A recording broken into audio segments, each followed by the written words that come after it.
All right, welcome back to class 2. This is second video, and here are an example or several examples. Maybe we'll see. We'll see.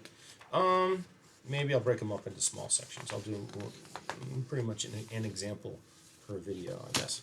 So example 1.3 in the textbook, we have this hydraulic piston cylinder shown in this figure and has a cylinder diameter of zero point 0.1.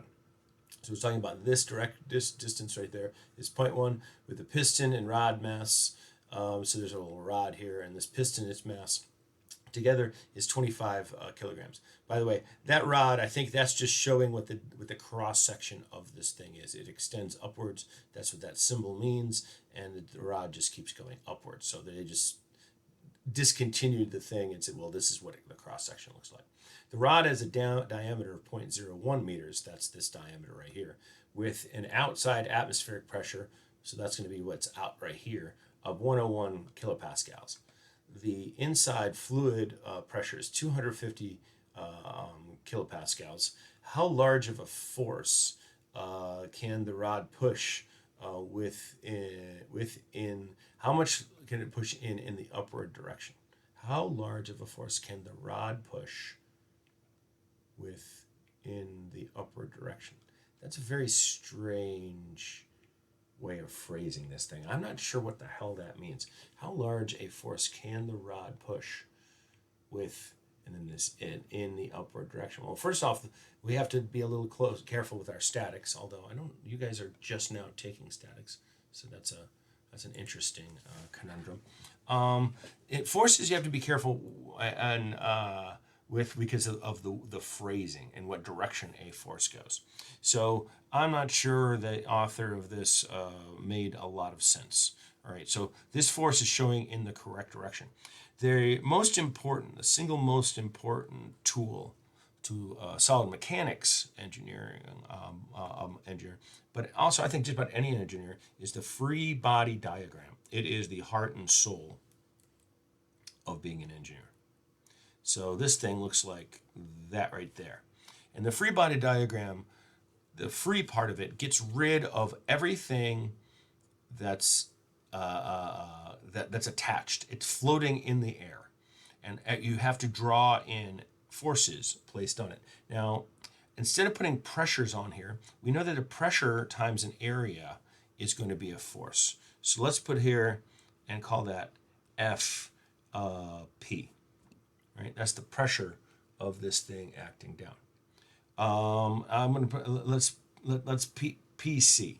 Right, so I want to say it's the pressure within the cylinder is causing this force, and that force, we'll write FPC, is going to be equal to the pressure, and go P sil because that's what it's saying right there, times the area of the piston. Go piston. I don't know why I would piston. Spell piston. Go piston. And that should be funny, right? So that's going to be 250. And I like to convert when doing this. And let's go 250 E3, right? And then that's, instead of a Pascal, that's a Newton per meter squared, right? So what I just did right there is I took a kilopascal and I turned it into a Newton per meter squared. Because it's kilo, it needs that E3 in there. That's times 1,000. Times the area of this piston, which is going to be pi over 4 times that diameter squared. And the diameter is 0.1 meters, right? And I should put this in here, meters squared, right? So those meters are going to be squared. And what I'll come out with is newtons. And I didn't do it this way. So here's, once again, is the Hewlett-Packard 35S demonstration. All right, so when doing this stuff, you learn to like go, start in the middle of these equations. And I went to pi, and just turned it into pi. I didn't need to hit enter just there. I could have just put the 4 in there. I'll do the divide, go to the 0.1. I'll do the square. I multiply it, 250 E3 times. And now we get I can go the number if I want to, because it's 1,000 in there. I go 1,964 newtons. That's how much that force upward is going to be. You have this force right here. They just call this F, so I'm just going to call it F, so it doesn't have any subscript. But we also have, and one of the other things we're going to have the weight. So let's see, I'll put this as the weight of the piston and the rod.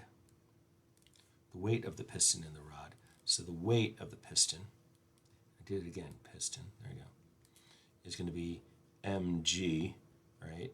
So that's going to be 25 kilograms times our 9.81 meters per second squared.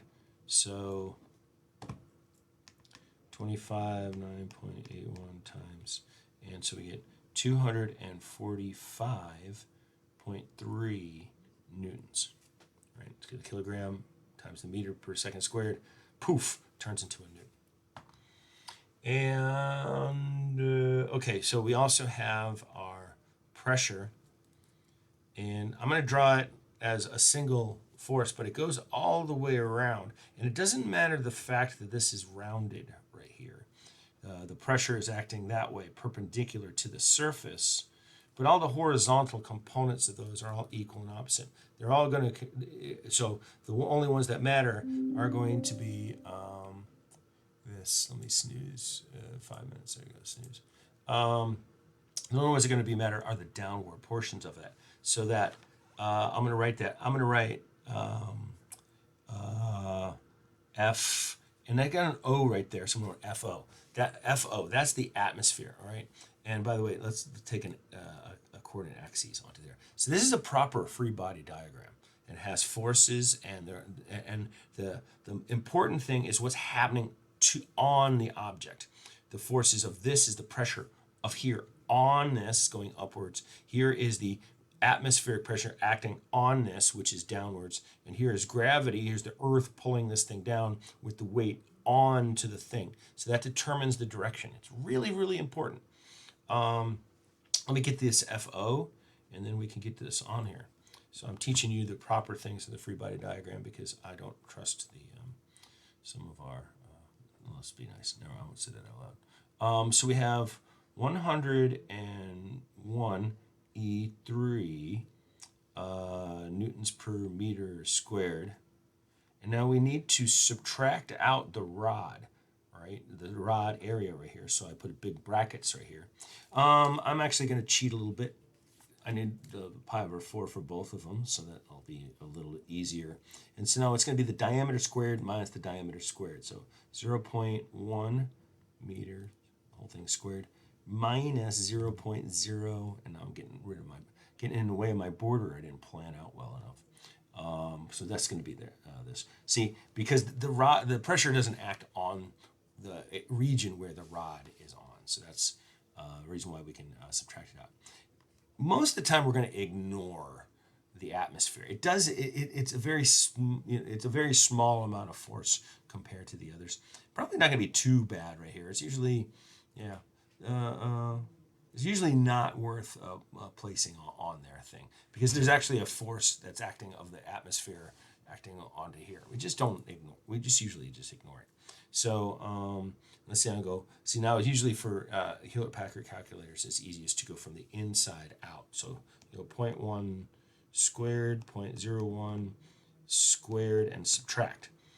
Because they're in the stack, you don't have to do the thing. And then just we'll go multiply by that, 4 divide by that, and then 101 E3. Boom. It's much quicker.